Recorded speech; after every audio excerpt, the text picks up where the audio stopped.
Hi, this is Bob Scully, and welcome to another edition of The World Show, the Free Markets series, where this week we're going to take a look at the emerging economies of the world. If anyone has been profoundly instrumental in bringing together those economies and the principles of a sound economy and free markets, it's our guest, Michael Fairbanks, who this year is teaching at Harvard, but who has done great work in practically every region of the globe. And in some cases, I'll give you just one example, they're quite grateful. So grateful, in fact, that one day the president of strife-torn Rwanda leaned towards him across a table and slipped him something. It was a passport. He said, "Michael, I'm making you a citizen of this country." Here's Michael Fairbanks. Michael Fairbanks, here's a remarkable quote, and it's from you. "I can predict the future of a developing nation better than any IMF team of economists by asking one question: do you believe in competition? Now, when I go to Venezuela and I say, do you believe in competition? They say, competition means the rich get richer and the poor get poorer. They say competition is the unnecessary duplication of effort to get two firms doing the same thing. But I go to Silicon Valley and I say, what do you think about competition? And they say, I love competition because even when I lose, I learn something." So this is sort of the free market message applied to poorer countries in a way, isn't it? Absolutely. When an IMF team goes into a country, they're trying to project exports and imports, they're trying to value the currency, they're looking at policies. All that is great, but in most ways it's an outcome of the way a nation already thinks. So the most important thing is to look at values, attitudes, beliefs, assumptions about the universe, attributions to other. If you can understand a nation's culture, then you can understand their policies and their strategies and the outcome of that culture. So I ask 2 or 3 questions. Do you believe in competition as a force for positive change? Or do you think it's the unnecessary duplication of effort? I also say, do you think about the future more than the past? Or do you revere the past so much that it prevents you from thinking about the future? I also ask, do you believe in complexity? Do you believe that there are feedback loops and systems effects and determinants that unwind themselves over time? Because people who believe in competition are confident about the future, obsessed with the future, and think that they need to comprehend complexity are the people who are most likely going to be prosperous in such a complicated and challenging world. Now you're starting from really low down the mountain, of course, in these countries, because the exact opposite applies. They have these systems that usually benefit the few by hereditary title or just by sheer, dictatorial power. And you want to come in there and sort of create a ferment. You've had a great relationship with the president of Rwanda, Kagame, and we'll talk about that in a moment. But he's the exception. What would you do with has Chavez ever talked to you? Have you? I've worked for 2 presidents of Venezuela, but when Hugo Chavez took power, he wasn't interested in proceeding with this anymore. Well, the other thing that you find, the difference between a poor country and a rich country, is a poor country thinks that wealth is subsoil assets, bauxite and copper. They think it's sunshine. They think it's abundance of cheap labor. And they think it's location. If you have a good location to a big market, then you must be rich. So Venezuela has all of those traits. Right. It has oil, it has proximity to the United States market, it has lots of poor people to employ in the oil fields and the bauxite mines, and it has plenty of sunshine. But in reality, if you compete on these basic factors, you're competing on the most easily imitated advantage a nation possesses. You know why? Because Venezuela has oil, but so does Mexico. Mm-hmm. And guess what? The sunshine in Venezuela is exactly the same sunshine in Colombia. And the poor people in Venezuela are the same as the poor people in the north of Brazil. So when you have an advantage that's easily imitated by another nation, you compete only on the dimension of price when you export a product. Mm-hmm. If you compete on price, that means you have to keep your costs low in order to export. Well, you can't manage your extraction costs very much more. And you can't devalue the currency without creating more and more poverty. So what you end up doing is keeping labor wages very, very low, which means the harder you work, the poorer you get. Which means the only competition you're in is to see which nation can stay the poorest the longest until its society disintegrates. And that's really the definition of a poor country. Or if I could use the unprogressive term, people will hold this against me, we're not supposed to say this anymore, the third world. That's the third world. But if you believe that wealth is insight, systems thinking, knowledge, if you believe that wealth can be shot off a satellite dish or through a phone line, or someone with great skills and abilities can buy an airplane ticket and go somewhere else in the world, if you believe wealth is those higher ordered advantages, then that's a country that's bound to be prosperous. But you need an open door. I come back to Kagame in Rwanda. You obviously convinced him early on to give you free reign. He set his conditions. He said you'd have to reimburse your salary Oh my gosh. if you didn't get a result. Wow, I do lots of interviews. No one's ever been this prepared before. That's right. First of all, trying to convince Paul Kagame in high-ordered strategic advantages, pushing in on an open door. That's how he already thinks. Mm-hmm. There was no convincing to be made. But that's a lucky exception, I would gather. It's a lucky exception to work with such a man, because he understands the principles of competitive strategy naturally, and because he was a military commander fighting against great odds to end the genocide. So he understood all this stuff. In the end, I think I put his vision into practice. I didn't have to give him this vision. He understood it. Maybe to a certain extent I helped him with some vocabulary, some language, some tools and things. But this is how he already thought. And that's what makes Rwanda so exceptional to this day. And he gave you citizenship. He did, and it's the honor of my life.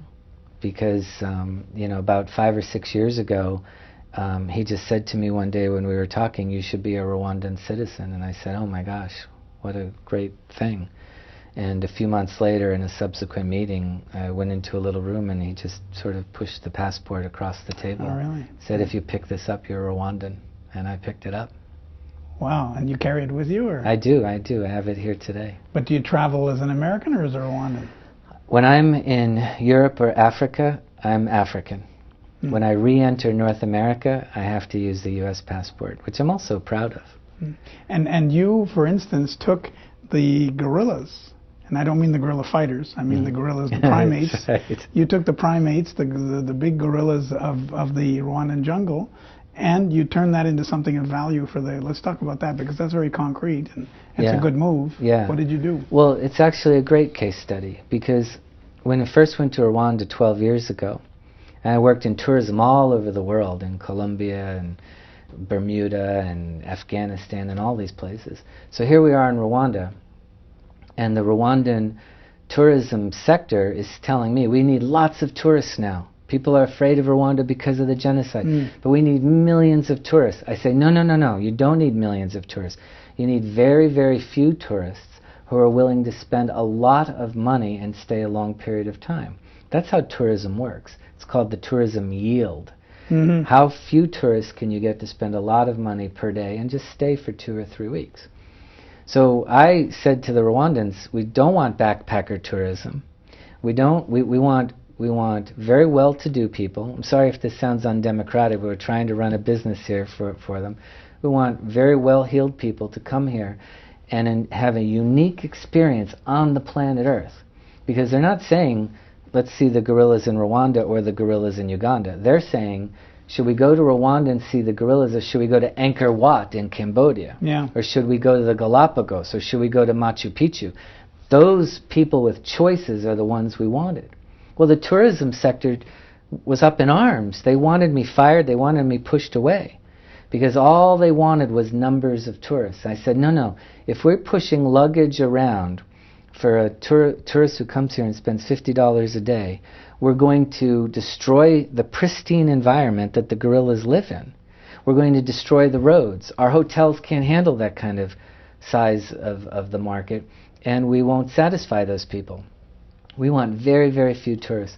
So I was explaining this at a tourism conference in Uganda, And a Kenyan woman stood up and she said, "My Rwandan brothers and sisters, listen to this man, because we went the way you want to go and we've destroyed tourism in Kenya. He's telling you the way to do it, and this is correct." Well, it didn't matter what the tourism sector wanted back then, because I did have the support of one person. The president. And that was President Paul Kagame, who said, let's do it this way because the rest of Africa has done it the other way. And tourism revenues have exceeded our projections every single year. It's now a unique product offering on the planet Earth. And this June, we raised the price to enter the national park from $35 a person in 2000 when we started this to $750 per person just to get into the park.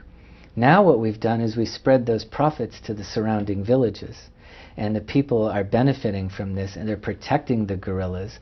And when the tourists show up, they wave and they're happy, and they work hard as guides. And stop the poaching, I guess. The poaching. There hasn't been a killed gorilla in Rwanda in 7 or 8 years.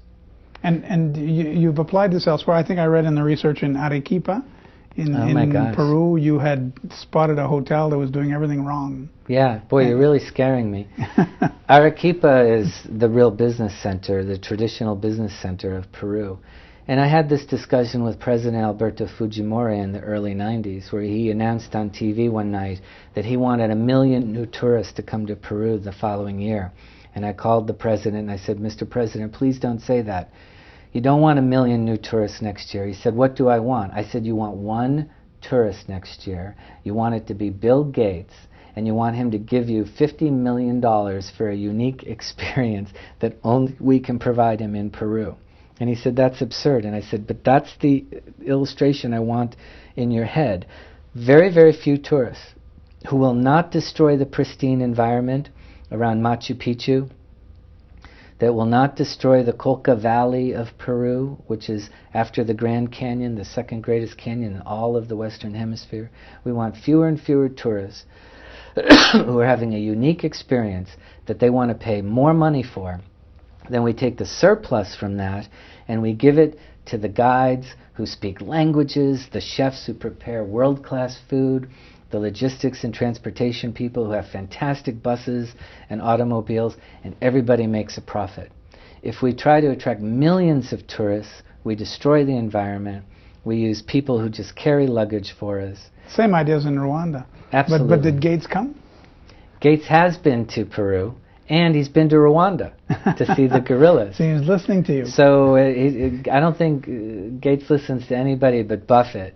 But he certainly was an illustration that proved to be true. And you also say that, is it Howard Schultz, the head of Starbucks? Do I have a first name right? Yes. So that Mr. Schultz of Starbucks has done more for the coffee growers of the third world or emerging world than they could have done without him. The private sector people who've come in and bought Rwandan products and put people to work have created a tax base, they've created self-esteem and identity, they've created exports that brings in hard currency, they've done more than so much of the foreign aid, so much of the grants, so much of the sanctimony and condescension that comes with a lot of foreign aid. Not all foreign aid, but with a lot of foreign aid. But I'll say something that's even more aggressive than about Howard and Starbucks in Africa.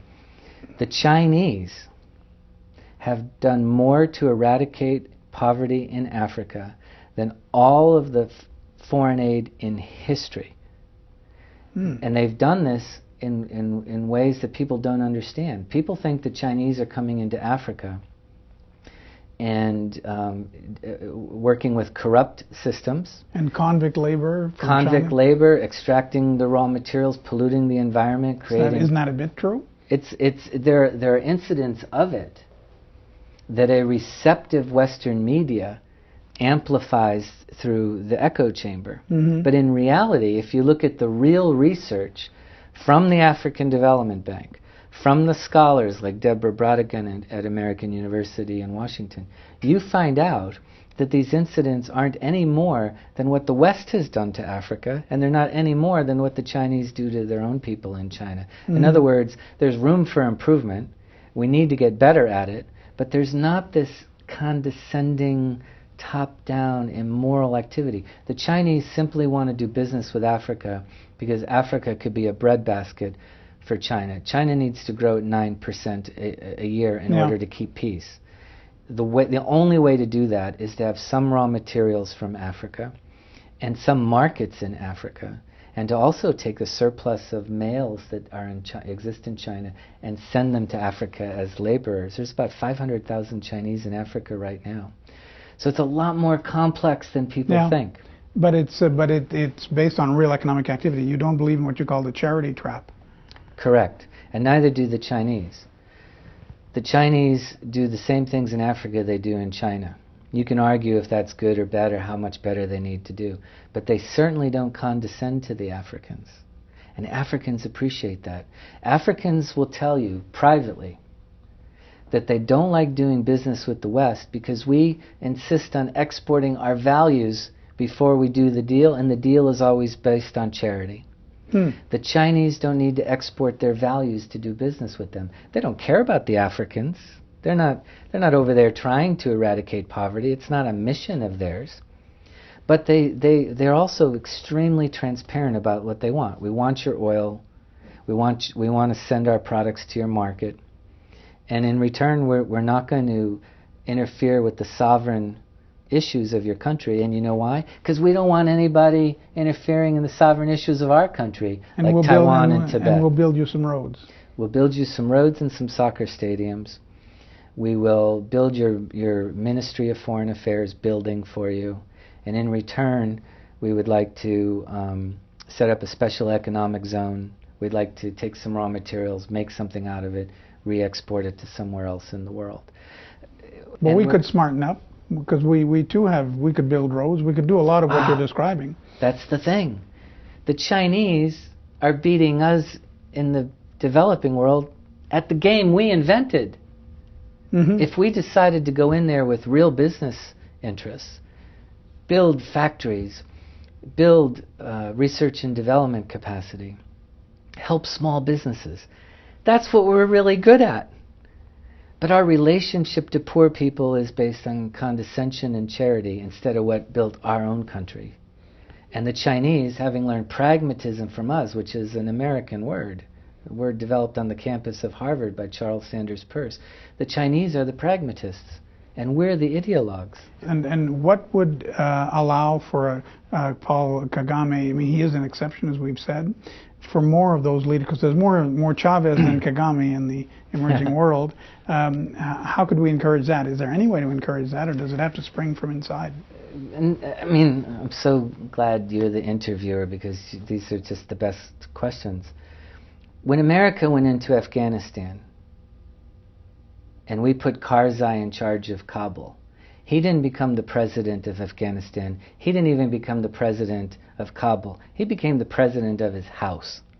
Nobody outside his house is respecting him, because he was installed as an American restaurateur. He was installed in Afghanistan.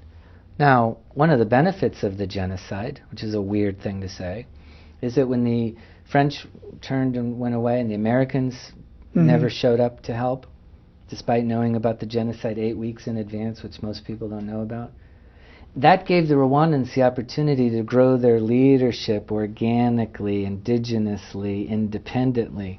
So Paul Kagame is a leader that wasn't installed by a foreign power. He was a guy that grew up in a refugee camp.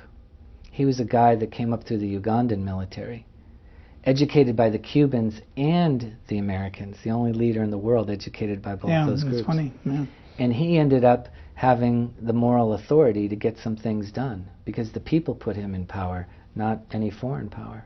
And that's really fundamental to our understanding, which is, you know, as things break down in Libya, and they will in Syria, as things fall apart in Afghanistan, we need to learn that we need to find the people there that are the future stars, the people that the indigenous population wants to put in power, and just help that person. Find the great people and give them rocket fuel. Don't pick them ourselves because they talk like us, they look like us, and they went to our school and put them into power. That's a big lesson that we haven't learned yet. It's hard to do, though. because they may be, some of these leaders may be young men, and then they grow into tyrants. It's true. Seen it all the time in Africa. They come back from Europe in the 60s and 70s with PhDs, very sophisticated thinkers. Look at Mugabe in Zimbabwe. In the 80s, he was a freedom fighter. In the 90s, he was a hero to the nation. And now he's a really terrible, terrible leader. Yeah. And that's an example of what could go wrong. And it all points to what one could call free markets. It's just simple economic activity will do more than grandiose projects, even building a dam or whatever, with foreign money. I think it's true. I think if we really wanted to help the poorest countries in the world, our country would find a way to use our competitive advantage, which is the private sector. It's the thing that we do better than anyone else. We have the best brands. We have the best business schools. We have the most sophisticated capital markets. If our country wanted to really help the poorest people in the world, we would find a way to incent that group of people to go to these places. But we don't do that. And where did you find the confidence? You seem to address these presidents, Fujimori and Kagame. Most people would be a little bit intimidated, but you get their ear and then you give them the advice. I think I'm always intimidated. Sometimes President Kagame calls my house, and my wife can always tell when he's on the phone because I'm standing up. I get the phone, I just pick it up like it's anybody, and I hear the words, "State House Kigali, please stand by for the president," and I stand up because he's the president of a country. I've known him for 12 years. I call him Mr. President. With great respect, with awe for everything that he's achieved. I wouldn't dare call him in a personal or a friendly way, even though I feel friendly with him. He's the president of a sovereign state that's overcome amazing things using strategy, private sector principles, very much oriented towards the market. And when he calls or someone else calls the house, I stand up. I'm still nervous, Well, Michael Fairbanks says, the title of one of your books says, "You plow the water and something grew." Yeah. Thank you and long life. Thank you very much. Michael Fairbanks. And now, here's something else coming up on the World Show. Communications is really the solution to everything. The best communication will save lives. It will create faster action because these people can communicate. And it needs to be reliable communication. So communication is the key to everything, in fact. We know from 9/11 in New York that communication really failed. And not just the communication from the tower that fell down, but rather the communication between different devices completely failed. Between the fire department and the police department, yes, that's notorious. Exactly. So communications in every disaster is the most important thing. And the reliability of the communication is second to none. The dangers, it can occur anywhere in the research process. Where you see it most often is after drugs are approved, and it's the most costly. Vioxx is a great example of that. Vioxx was pulled from the market after all the money was spent on getting it to market, and that to me is the most costly. I think that pharma in general rushes these things through. I think it's a time constraint of the researchers themselves, and when you constrain the time that it takes to do things properly at the grassroots level, what you're going to cut are all the safety and ethical steps. In spite of all the trash and frustration on what happened on Wall Street and elsewhere in other markets, it seems that the memory of the public is very short. And I think we're getting back quickly to the old habits in terms of, compensation being very high for not taking much risk, seeing situation of conflict of interest, and so on. So, again, it's human nature at its best, and it's we have the best system in the world. Capitalism works well, but there's only capitalists who can kill capitalism, and if you let capitalists, bring it to its limit. You risk, you run the risk of killing the system. So that's where regulation comes from, and you need to put some limitations. And remember, in the old days when you had the investment banks that were separate from the lending banks, that were separate from other financial sectors, we've all put that together around the world, and that leads to conflict. Michael Fairbanks was our guest this week on the Free Markets series of the World Show. I'm Bob Scully. Have a great week. Thanks.